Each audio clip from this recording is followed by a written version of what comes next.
Hola a todos, gracias por estar escuchando otra vez el podcast Desnudando el Alma.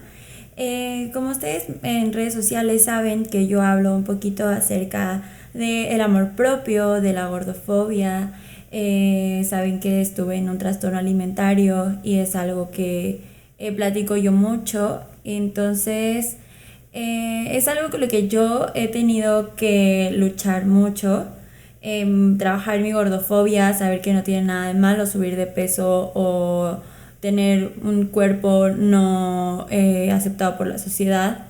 Y el día de hoy traigo a Beltrán. Beltrán es un modelo de talla XL.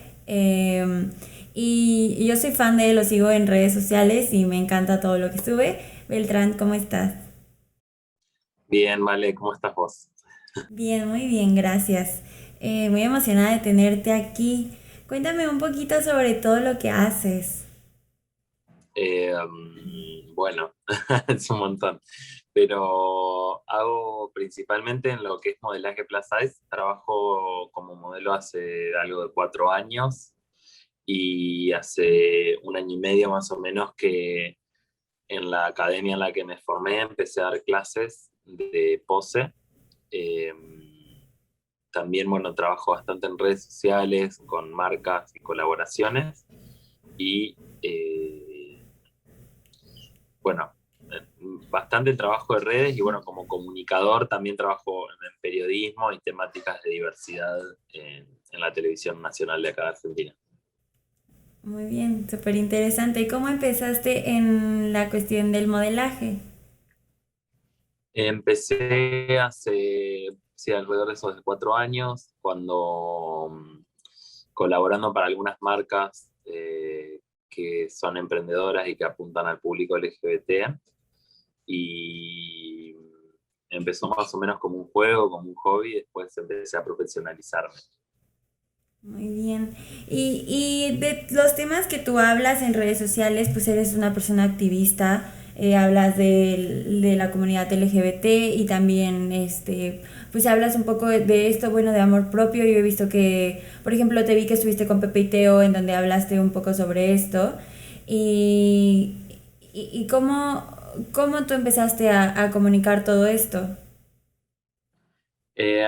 Bueno, al principio, como te decía, cuando empecé a modelar era como un juego y cuando me enfrenté a algunas críticas y reticencias al hecho de que haya un cuerpo como el mío modelando, me di cuenta de que había un problema de trasfondo a nivel social, que lo conocía, pero no lo podía identificar como un problema, No te preocupes. que lo conocía, pero no lo podía identificar como un problema puntual. Entonces tampoco entendía que había que hacer algo a nivel político, digamos, a nivel lucha.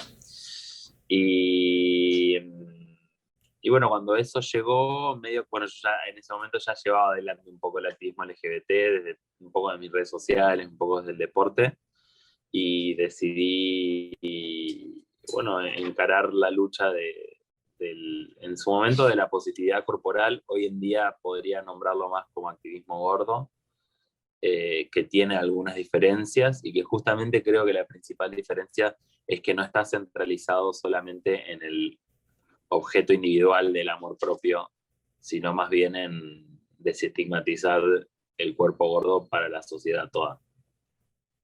Como yo decía al principio, yo he tenido que trabajar mucho con mi propia gordofobia y tuve trastornos alimentarios, entonces tenía un miedo por subir de peso y por sentirme pues no aceptada por la sociedad. Entonces creo que es algo que muchas personas lo traemos inculcado por justo la sociedad, los medios que nos dicen todo el tiempo como que tenemos que ser delgados, que tenemos que, últimamente pues es estar fit, ¿no? Entonces es toda literal una lucha contra la sociedad y decir como las cosas no tienen que ser así. Entonces, la verdad se me hace muy interesante todo lo que tú haces y, y preguntarte tú cómo lo has vivido alguna discriminación o algo por el estilo. Sí, no sé, te tengo que contar una anécdota en particular o En realidad es como más o menos la discriminación en Argentina, por lo menos la gordofobia se vive bastante en la industria de la moda, digamos, ir a comprar ropa no se suelen conseguir ni siquiera talles en los grandes retail, cosa que en otros lugares de Latinoamérica muchas personas acuden para poder conseguir ropa linda, digamos, en su talla, pueden ir a algún retail grande que siempre tienen tallas un poco más inclusivas, pero acá ni siquiera existe eso, entonces es muy difícil. Y también en materia de expresión de género es como muy difícil vestirse, eh, qué sé yo, como, no quiero generalizar, pero en general los varones gays tenemos como alguna forma de expresar nuestra expresión de género que no es la misma que la de un varón heterosexual, y para eso a veces usamos la moda, ¿no? Y esa herramienta de la moda necesita tener cierta diversidad en sus prendas, en los colores, en los calces, en los formatos, que se vuelve aún más difícil, porque la ropa fashion, si se quiere, viene en talles muy, muy acotados acá en Argentina. Entonces, eso es bastante difícil desde el lado de la gordofobia. Y después sí, la discriminación social típica, ¿no? De la expectativa de delgadez y el estigma sobre la salud y la gente sacando conclusiones y opiniones no solicitadas sobre tu salud y etcétera. Oye, y aparte, hablando un poco de la moda y esta parte del modelaje, yo veo que tú eres súper sexy y yo te admiro y digo como, wow, yo quiero tener, o sea, ese valor para poder ser yo frente a, no frente a personas, pero no sé, por ejemplo, frente a la cámara. Entonces admiro mucho a las personas que tienen como seguridad en sí misma, ¿no? Entonces, ¿cómo es esto para ti? ¿Cómo vives aquí esta parte de ser súper sexy? Para mí, erotizar mi cuerpo fue una forma de empoderarme, porque encontré en eso, digamos, una especie de refugio a lo que la sociedad, por lo menos en mi adolescencia, en mi infancia, siempre me había dicho, ¿no? Como que era feo por ser gordo. Y para mí fue bueno, fue una buena escapatoria, si se quiere, y después terminó siendo como todo un statement político el mostrar mi cuerpo y hacer desnudo artístico y ser como no pedir disculpas ni permiso para todo eso, porque sabía que a la gente que le molestaba le estaba moviendo algo de su propia gordofobia, y a la gente que le gustaba también había algo un poco ahí para repensar. Eh, Tampoco lo hago con un 100% de comodidad y confianza en mí mismo las 24 horas del día, digamos. Es un proceso que tiene sus idas y vueltas, y que hay momentos en los que también me siento muy inseguro y satisfecho con mi morfología corporal y todo, pero trato como trato de concentrarme bastante en el objetivo del trabajo, en lograrlo, y bueno, termina siendo generalmente muy bueno eso, porque también me enfrento yo a mi propia imagen corporal, o erotizada, o como decías vos, tipo en poses sexy, o en situaciones que normalmente no son esperadas para un cuerpo gordo, y es un poco también un poco una terapia enfrentarme al resultado de mi trabajo. Oye, y ahorita que decías todo esto, eh, ¿cómo tú, o sea, porque claro que es como súper normal el tener como altas y bajas, ¿no? Y sobre todo pues en esta parte de amarte a ti mismo, ¿no? Hay muchas personas, bueno, nosotros en terapia nos enseñan que no tenemos como que de golpe amarnos a nosotros mismos, sino simplemente primero empezar por una aceptación. Y es todo un trabajo para mí, por ejemplo, de todos los días, como el decir, no pasa nada, estoy bien, me gusta mi cuerpo, acepto pues todo lo que me da el cuerpo. Entonces, por ejemplo, como tú dijiste ahorita, no es, hay días buenos y hay días malos. Y, pero para ti supongo que hay más días buenos. Mira, no puedo compararme porque tampoco experimenté mucho así de una manera muy profunda un trastorno alimentario, así que no sabría decir si hay más días buenos, pero así como en el total de los días, yo creo que para mí, siendo leído como una masculinidad en la sociedad, en general debe haber más días buenos, ya que no recae tan fuertemente el peso de la gordofobia sobre los cuerpos que son leídos como masculinidades que sobre las feminidades. O sea, en ese sentido creo que sí es un poco más fácil, y es más fácil para mí decir que hay días buenos en general y hay cada tanto hay algún día malo, porque la sociedad no espera quizás de mí, no reclama en la frecuencia que le reclama delgadez a las mujeres. Claro, justo yo leía un libro que se llama Beauty Sick, ya lo había mencionado antes en el podcast, en donde hablan como de cómo los medios nos ciegan con este estereotipo de belleza, cómo la sociedad nos ciega con el estereotipo de perfección.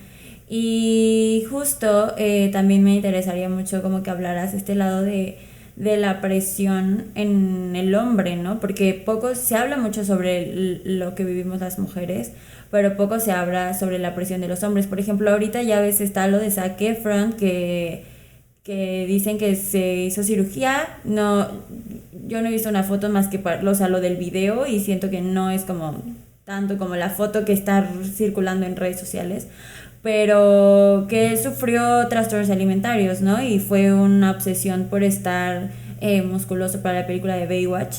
Entonces, poco se habla sobre el estereotipo de los hombres.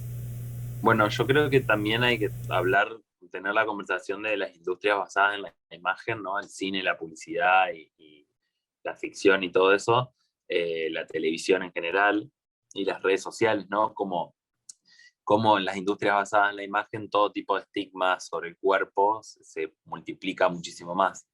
Sin embargo, sin embargo, aún así yo creo que los hombres tenemos de alguna forma la libertad de esquivar desde otros lugares de poder la presión estética sobre el cuerpo, sobre todo cuando eso, ¿no? Cuando hay como un ejercicio de poder y vemos hombres que podrían ser considerados feos bajo los estándares de belleza o que podrían ser considerados gordos por la sociedad y que ocupan lugares de poder en industrias de la imagen, ¿no? Son conductores de grandes shows de televisión y directores de canales de televisión o influencers porque son chistosos o actores, etcétera, etcétera. Y no vemos tantas mujeres en esa posición, ¿no? O sea, homónimos de, de esas características en mujeres.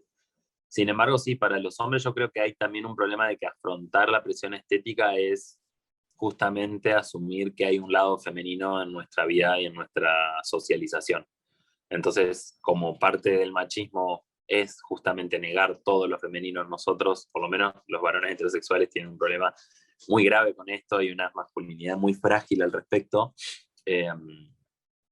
Yo creo que las masculinidades en general no pueden asumir a Vox Populi que tienen una presión estética sobre sus cuerpos porque sería de alguna forma parecerse a lo que les pasa a las mujeres, ¿no? Entonces, en ese sentido, creo que el problema es un poco doble porque la presión estética está, no tanto, pero está, pero al mismo tiempo también se tiene que esconder el sufrir esa presión estética, ¿no? Y esto es algo que se ha hablado muchísimo en lo que es materia de salud integral en masculinidades. Los varones no van en general al médico para atención preventiva.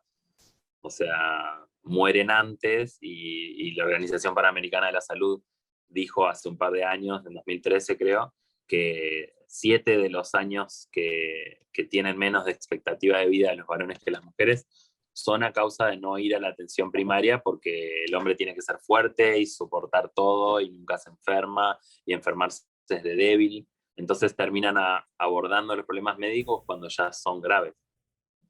Eso está súper fuerte, ¿no? O sea, esta parte de, como dices, la masculinidad frágil que viven los hombres día a día por cumplir el estándar de ser fuertes.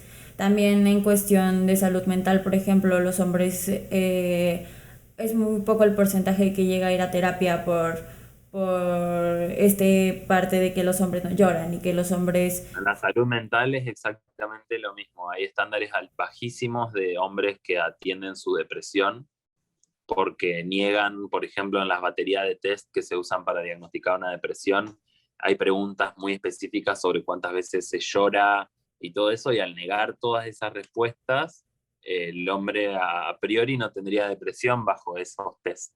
Entonces le dificulta el trabajo diagnóstico a los profesionales de la salud mental y dificulta el abordaje de esas depresiones que terminan en muchos casos en suicidios. Está bien cañón.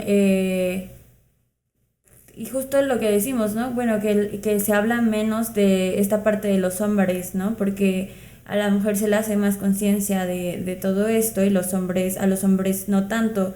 Entonces creo que también es una parte súper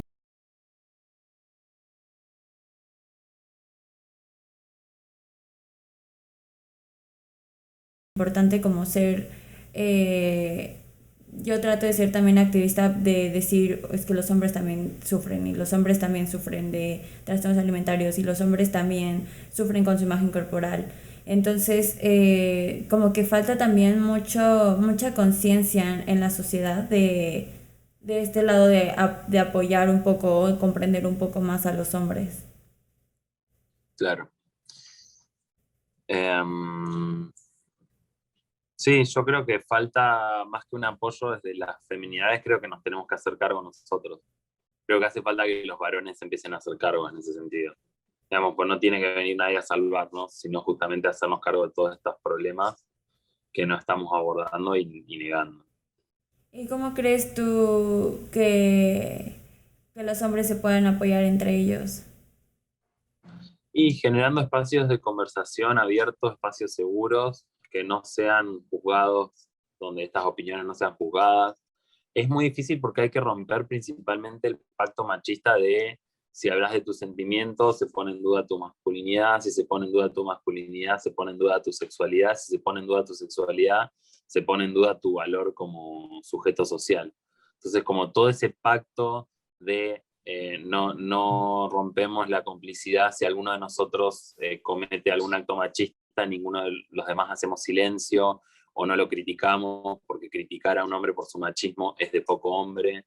Estamos todo ese pacto que está como casi completamente blindado, es difícil de romper, entonces es justamente encontrar la debilidad, encontrar la ternura, encontrar las emociones, todo eso está ahí y generalmente sale cuando ya es demasiado tarde, ¿no? Un hombre se quiebra en llanto cuando pasa algo realmente muy grave, pero mientras tanto hubo un montón de situaciones en las que se negó poder sufrir o llorar o estar débil. Oye, y en la parte de la comunidad LGBT, ¿cómo se vive esta presión sobre la masculinidad? Bueno, los varones gays en general, digo yo que tenemos como una doble presión en dos sentidos opuestos y uno es que de los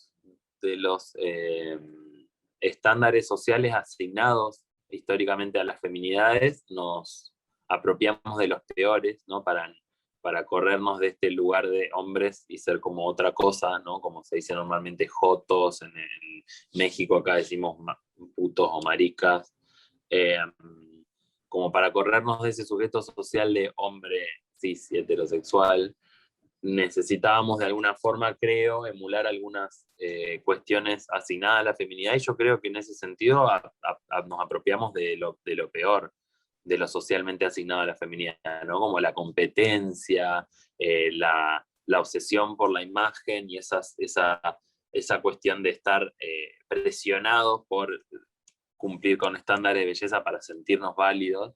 Y por otro lado, al mismo tiempo, también tenemos un montón de machismos internalizados que son parte de nuestra crianza por haber sido socializados como varones.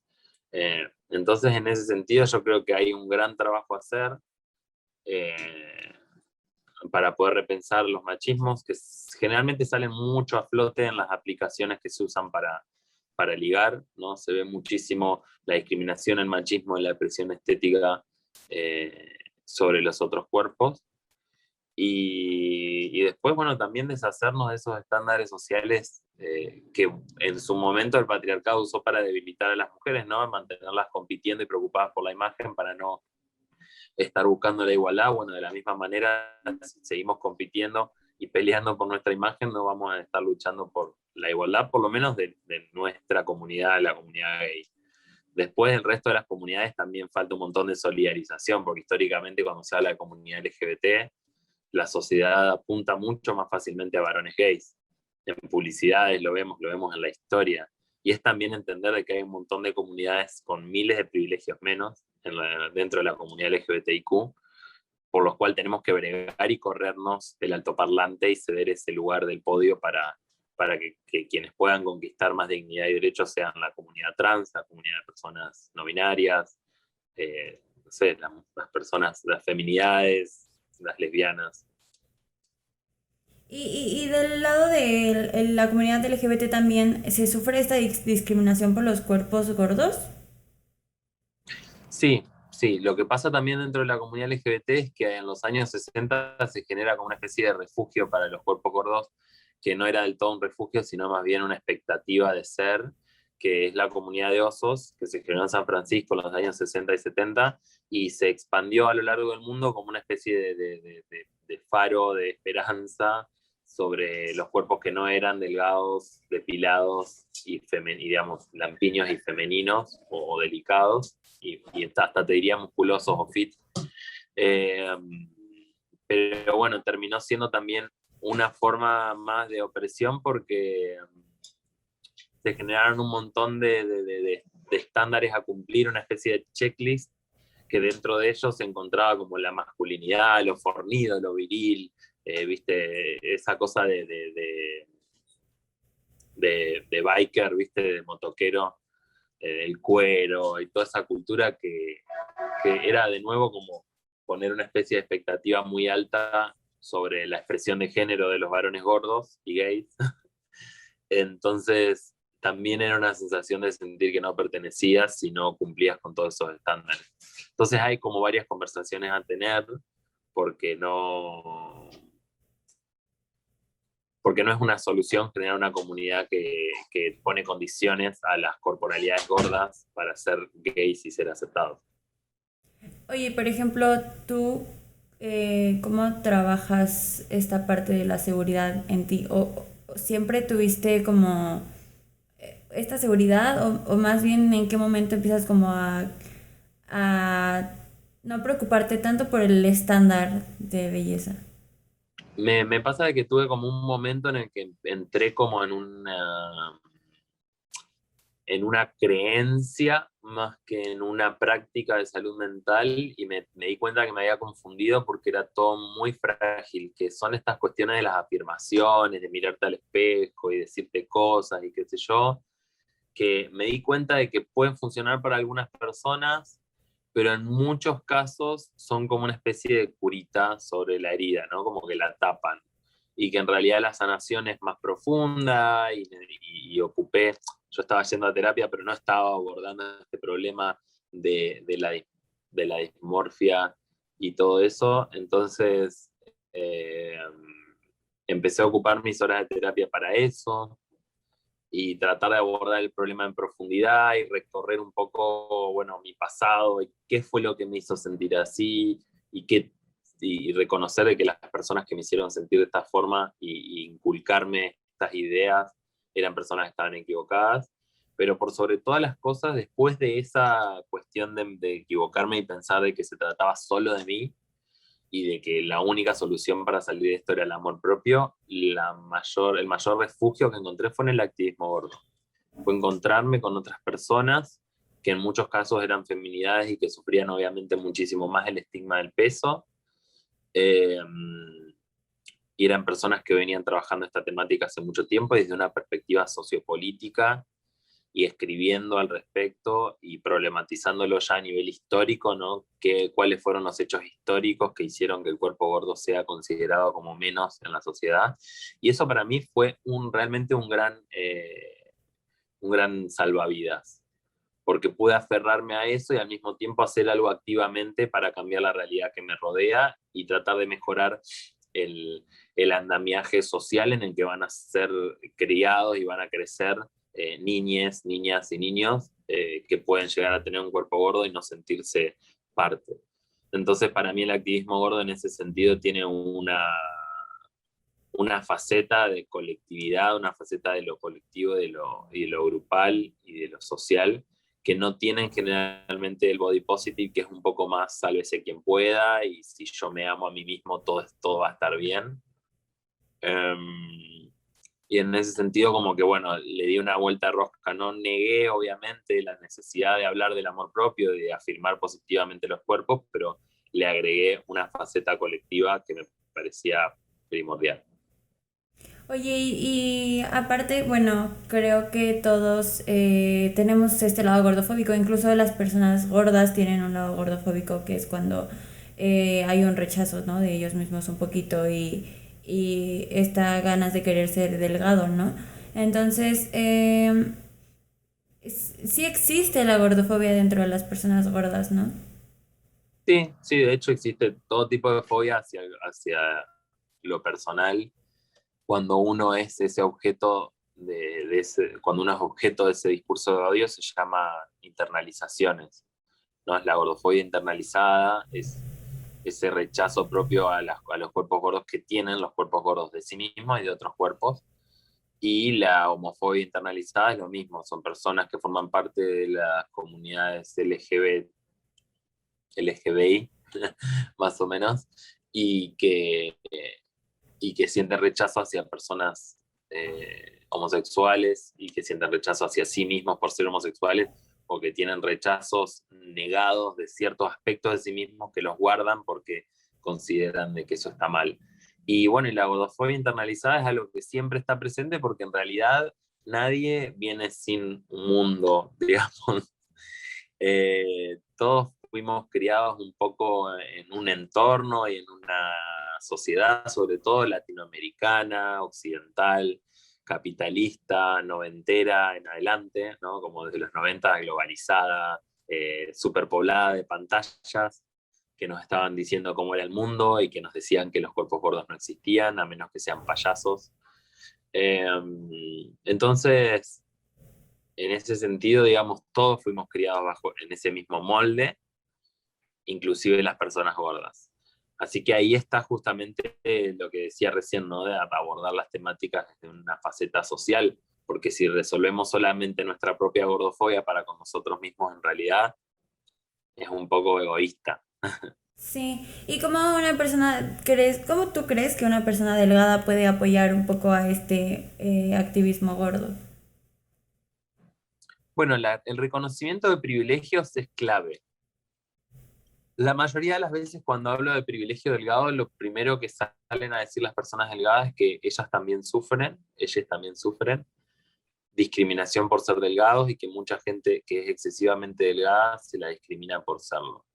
Y yo creo que esto necesita terminar en el sentido de pensar de que es una cosa versus la otra. Son dos fenómenos sociales. Yo no estoy negando de que las personas delgadas tengan ciertos problemas con respecto a su físico por el hecho de ser excesivamente delgados. Pero en esta sociedad gordofóbica, bajo mi experiencia de los estudios que yo he podido hacer, ser delgado o no ser leído como una persona gorda incluye un paquete de privilegios que son inherentes y muchos de ellos son difícilmente renunciables. Y si ese proceso de reconocimiento de privilegios no está, la persona delgada constantemente va a estar queriendo compararse y victimizarse por el hecho de ser delgada y decir, todos sufrimos.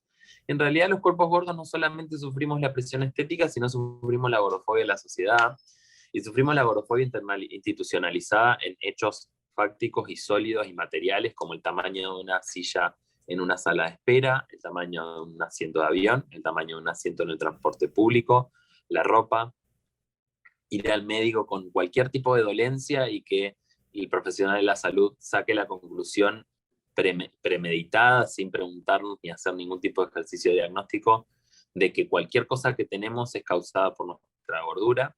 Todo eso no lo vive una persona delgada. Vive otras cosas, pero las personas delgadas necesitan entender de que hay una visibilidad de sus cuerpos por simplemente el hecho de ser delgados.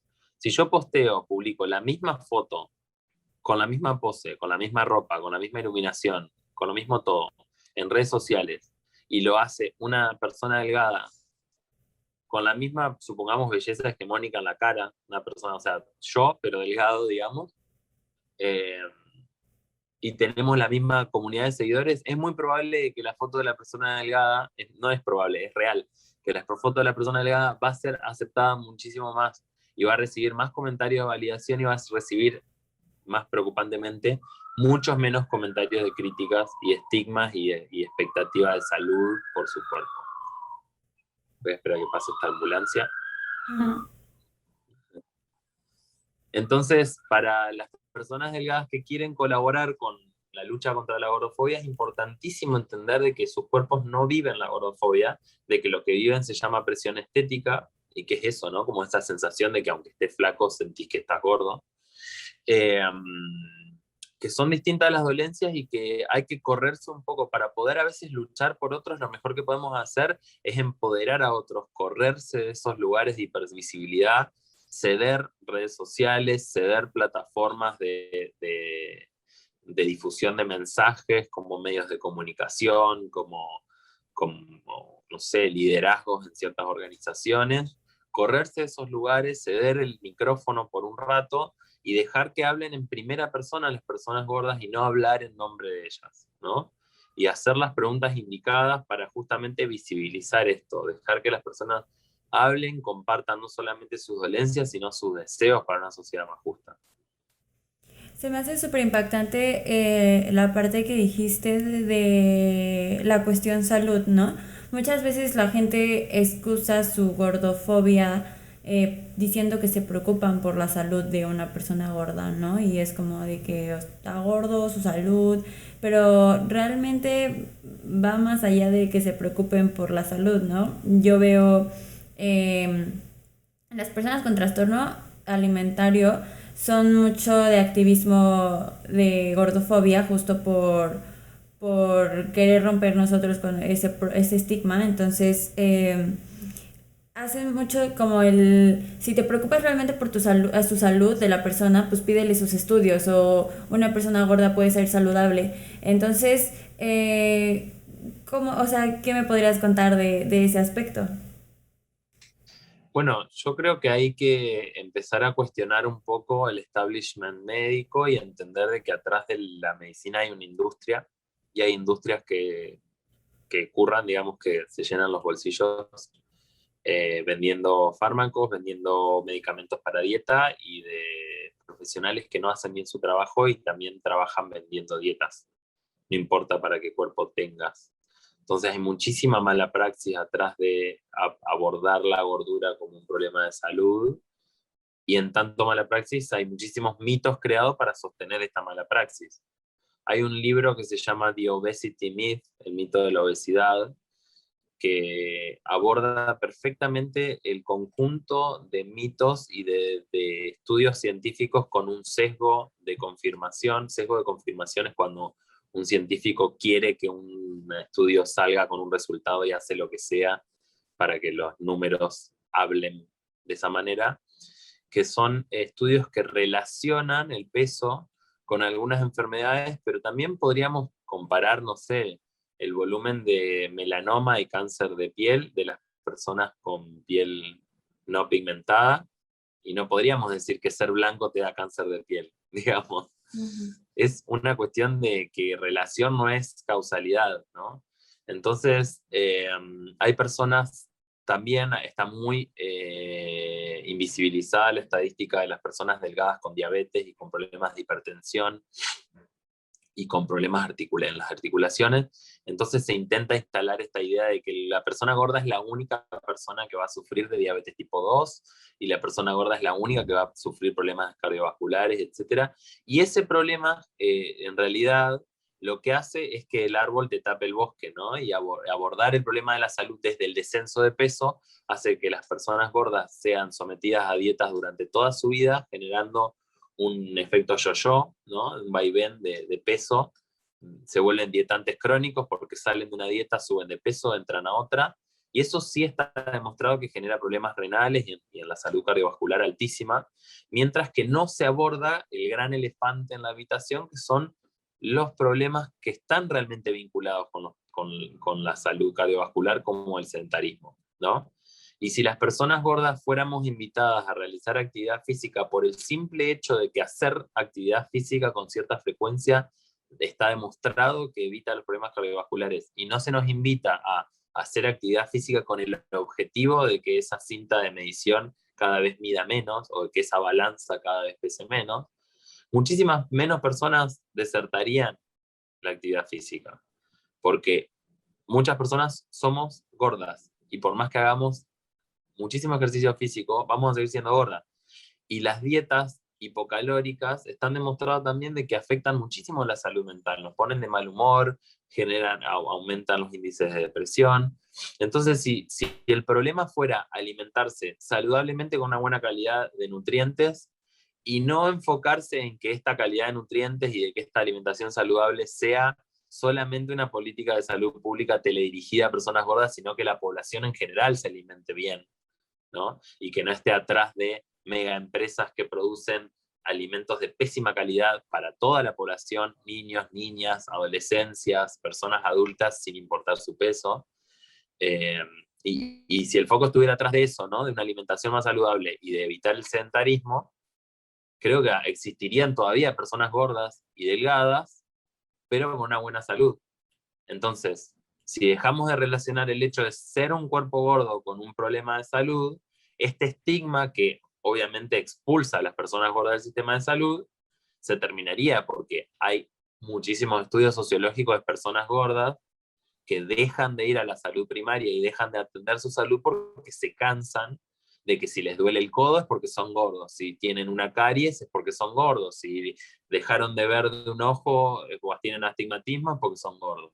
Entonces te cansás de que todo el tiempo sea ir al profesional de la salud y te aleccionen sobre tu peso y no aborden el problema o la dolencia que tenés como si la abordarían en un cuerpo delgado y dejas de ir, ¿no? Y así es como muchísimas personas de cuerpos gordos terminan obviamente en las guardias de atención de emergencia, porque ya el problema, cuando ya está ahí, ya es tarde. Nadie se acercó a ofrecer una alternativa antisedentarista que no sea enfocada al descenso de peso y bueno, esa persona dejó de hacer actividad física.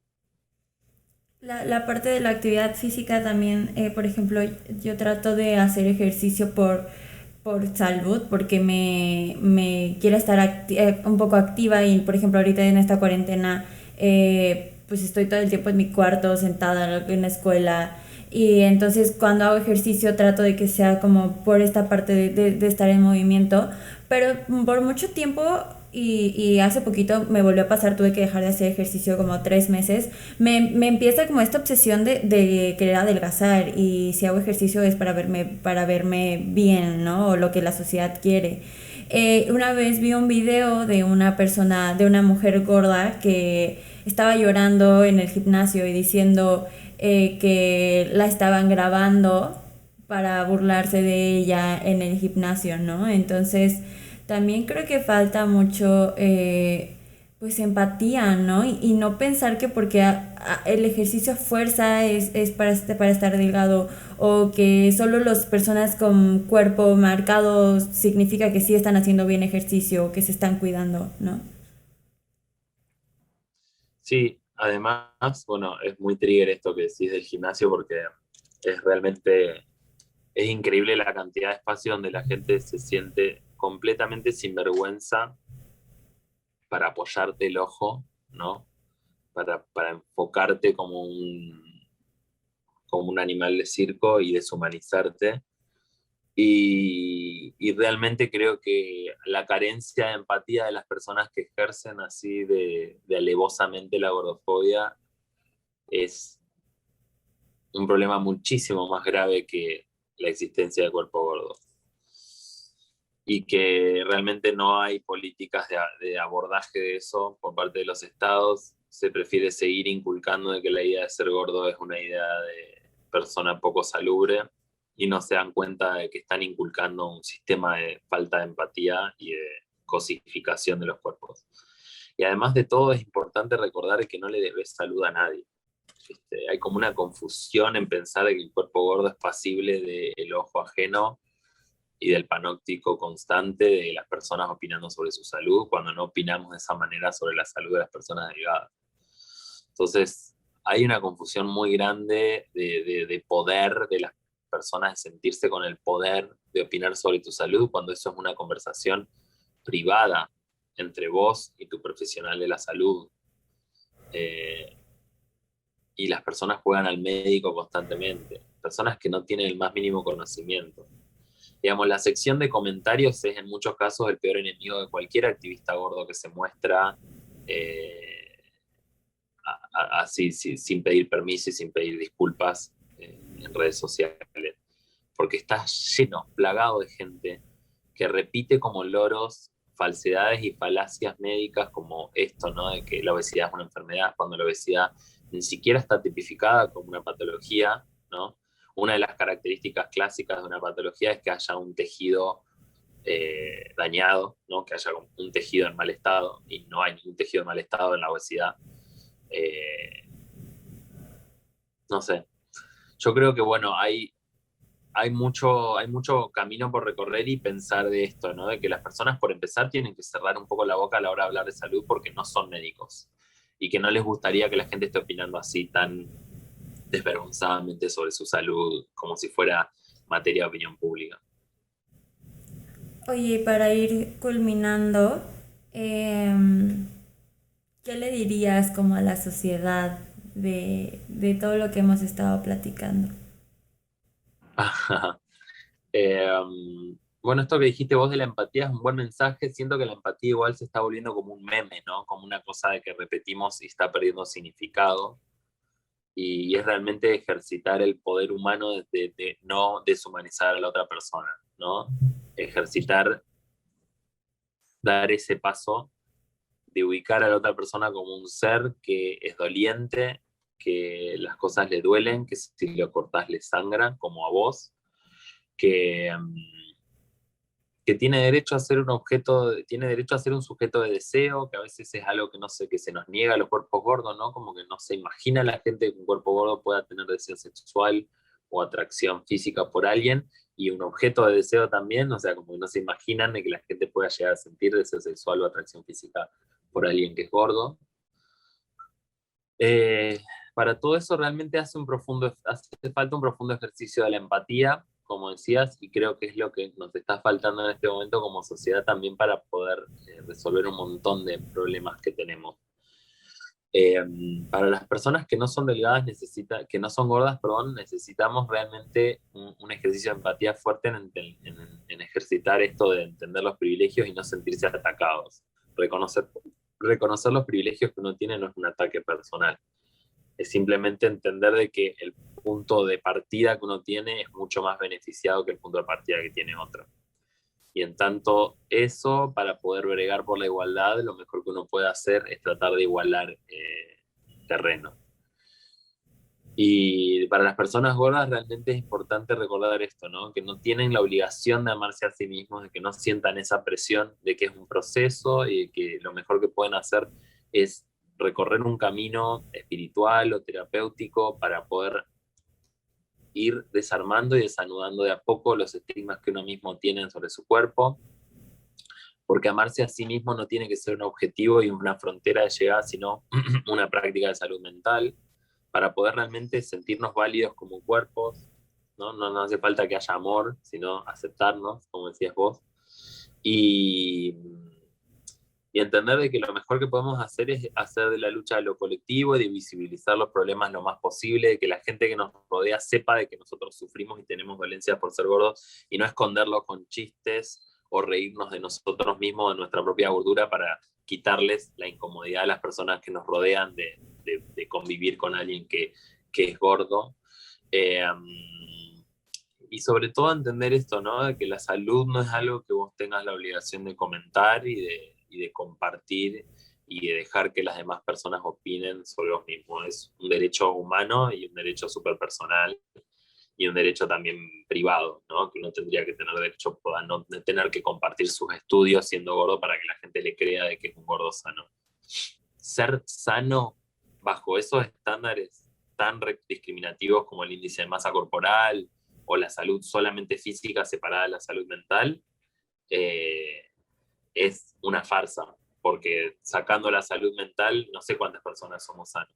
Y pensar de que ser sano te hace un sujeto válido en esta sociedad es también una cuestión discriminatoria porque hay un montón de personas que sufren dolencias y que no tendrían que sentirse menos sujetos, menos sociales o menos válidos por tener una dolencia crónica porque no son sanos. Entonces también dejemos de lado la obligación de necesitar demostrar de que estamos sanos a pesar de ser gordos. Quiero, quiero resaltar la parte que dijiste de la parte sexual, el que de los gordos, las personas gordas pueden sentir atracción sexual y la gente puede sentir atracción sexual hacia los gordos, ¿no? Que eso es algo que no, que tampoco se habla. También resaltar la parte de la incomodidad que las personas tienen, eso es la gordofobia, ¿no? Sentirse incómodo con una persona gorda y eso está súper, siento que es súper inhumano, ¿no? Y me pasaba que yo bailaba polinesio, ¿no? Entonces es bailar como con cocos y con falda. Y había mujeres gordas y la gente en el... Tengo un video, ¿no? De mi mamá grabando y que alguien está diciendo en el fondo de que, ay, esta gorda que está ahí, ¿por qué la ponen hasta adelante? Y es como, ¿por qué? ¿Por qué sentir esta incomodidad y hacer este prejuicio tan horrible acerca de una persona solo por su cuerpo, que es un cuerpo, a lo mejor el que la sociedad nos ha dicho que está mal, pero no tiene nada de mal, ¿no? Entonces, trabajar con esta incomodidad que sentimos hacia los cuerpos gordos es súper importante. Y y sí, eso. Sí, y sí, bueno, esto, ¿no? De no opinar así tan desprejuiciadamente, desvergonzadamente sobre el cuerpo ajeno puede ayudar un montón. Sí, pues muchas gracias Beltrán por prestarme un poquito de tu tiempo, bueno, regalarme, porque no te lo puedo regresar. Está bien. Eres mi primer invitado hombre, entonces estoy muy feliz de tenerte aquí. Y voy a dejar tus redes sociales en la parte de la descripción, pero si gustas decirnos dónde te podemos seguir. Eh, Me pueden encontrar en Instagram como @beltrán_h, en Twitter también como @beltrán_h, y síganme en YouTube, en mi canal que se llama Unicornio de Troya, que hablo con activistas y bueno, también hablamos a veces de estas problemáticas. Y bueno, nada, les agradezco. Muchas Muchas gracias gracias, por Vale. estar. Gracias y gracias a todas las personas que escucharon este episodio. Y nos vemos en el siguiente. Gracias. Chao, chao.